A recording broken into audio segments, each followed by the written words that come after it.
Mm. Hello, Jamie. Nice to see you again. It's always a pleasure. In this video, we are going to cover some ways in which you can utilize the extra classes that we deliver. So the weightlifting classes, the engine classes, and the competitive extras. I'm going to pass this over to you, and you're going to let us know how you utilize them at the gym you work at TO, and we'll chuck in a couple more ideas of how you might want to do it as well. Take it away, my friend. Great, thanks, Jack. So how we use the additional classes at TO, we focus mainly on our weightlifting and our engine. So we'll have 3 additional weightlifting classes a week on a Monday, a Tuesday, and a Wednesday. And that rings true with the programming that we offer. So the weightlifting cycle that we have for JST is 3 sessions. This is purely coincidence. It wasn't written for TO, and TO didn't have those written for those. So within that, we tend to slide the days across. So what I mean is on a Monday in week 1, it's snatch. Tuesday, it's clean. Wednesday is a power clean jerk or jerk focus. And then the following week, everything slides along one. So then on the Monday, we get the jerk focus. The Tuesday it gets snatch, and then the Wednesday gets clean. So then if people only attend one of your barbell clubs a week, they'll always get a little cycle. Now, is that perfect? It's not perfect. But again, it's one of those ones that it's a good way to expose your members to lots of different stimuluses within weightlifting. Because I guarantee if they only ever snatch, they'll only ever get better at snatching. Now, they can go chasing the programming, is what I call it, which is completely fine if someone wants to improve their snatch, but they have to go for the ride because we're targeting GPP for our members. So we want to give them nice exposure. So at TO, that's exactly what we do for our weightlifting cycle. We use those class programs and then we slide them along the days. Now, an additional note is that the weightlifting cycle that we write for JST class plan is not linked to the JST regular class programming. It's just not linked at all.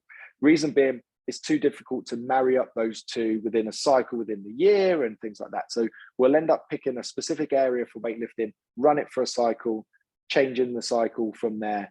And it, again, just to reiterate, it's not linked.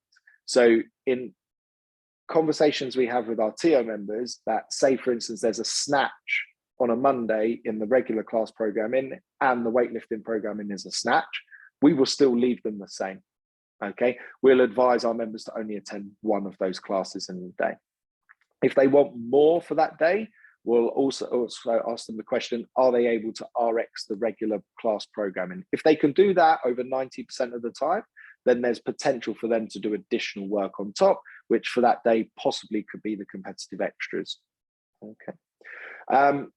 In respect to the engine, again, we run slightly more conditioning classes. So how that works is we'll have our engine classes dotted throughout the week, and then we'll take 3 of them from the JST class plan, and then I'll write 2 additional classes. So we end up having 5 of those in the week.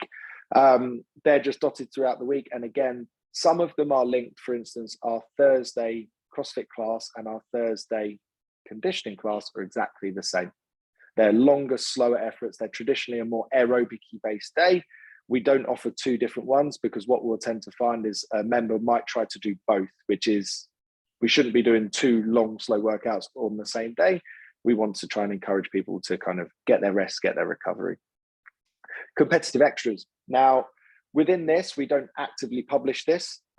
We have it more as a conversation from a group of coaches to the members. The reason we do that is because ultimately you can highlight who's going to be competitive, but if we posted this out to every person, people that potentially feel like they're competitive or who want to be competitive will potentially start to bite off more than they can chew. They'll start to do too much additional work.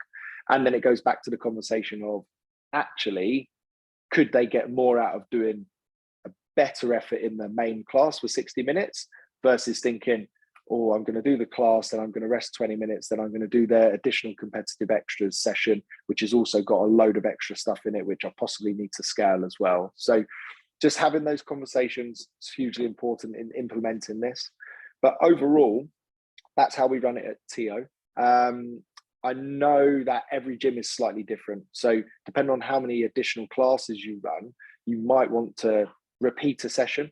So don't be afraid if, say, you have 5 weightlifting sessions a week in your class, say they're Monday through Friday, you might want to offer Monday, Tuesday, Wednesday, and then repeat Monday session on Thursday and Tuesday session on Friday, because ultimately they shouldn't be weightlifting every day. They should be coming to the class format and things like that. So don't be afraid to repeat a session, to encourage members to not do as much as frequently.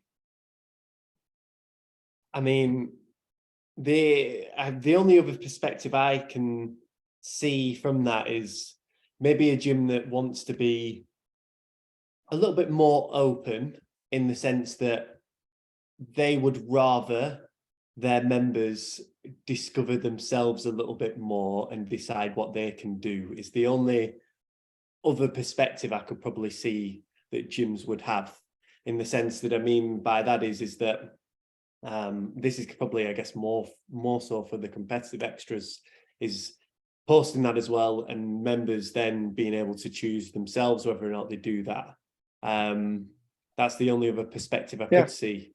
In which case, it's you as coaches, or you need to give maybe some responsibility to coaches to just say, keep your eye on people that are doing these extras, and the conversation may need to be had as to whether that person should be doing them at some point.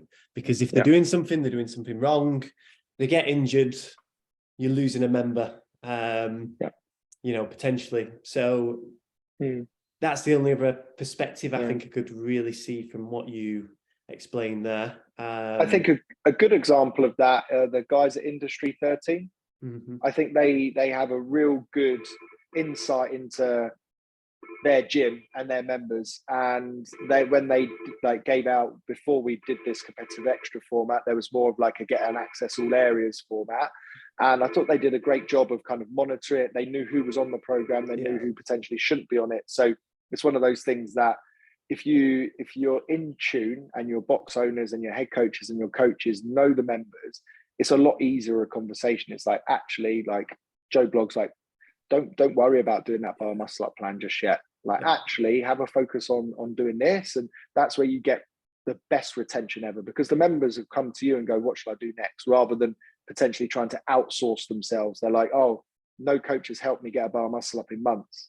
Actually, the program is probably right for them, but they're just not seeing it because it's not delivered to them. And I think one final thing with the additional classes that we offer is, for the athletes that I know that follow the competitive program, JST athlete, most of them can only actually do one session a day as well. And if you think, right, they're taking all this like more seriously, they want to be competitive, they've probably set their lives up where they've got less stresses, you know, outside of training. If people are coming to the gym and they've got the stress of work, they're doing 2 classes a day, split up between the day, probably one in the morning, one in the evening, like, they're soon going to get burnt out.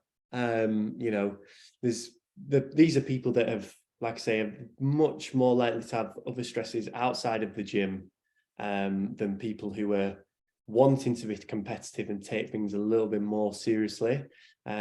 Just because, like I say, they've usually set themselves up for that to be a particular focus in their life. So just things to bear in mind. But like Jamie said, you know, at the end of the day, it's your gym, and you've got to decide what you think is ultimately best for your members. So yeah. So you're telling me I should do a little bit less and I'll probably get a little bit better. That is what I am telling you. Sorry to break we're gonna trigger some people with that. And I love quality is better than quantity, almost every time, almost. So yeah, we'll leave it there. We've set some people off. Yeah, we'll definitely clip this little bit right now, put it on Instagram, and then someone's going to shut us down. Someone's going to shut us down. Yeah, someone who's angry about training volume. Yeah. Great stuff. Thanks, Jamie. No worries, Jack. Thank you.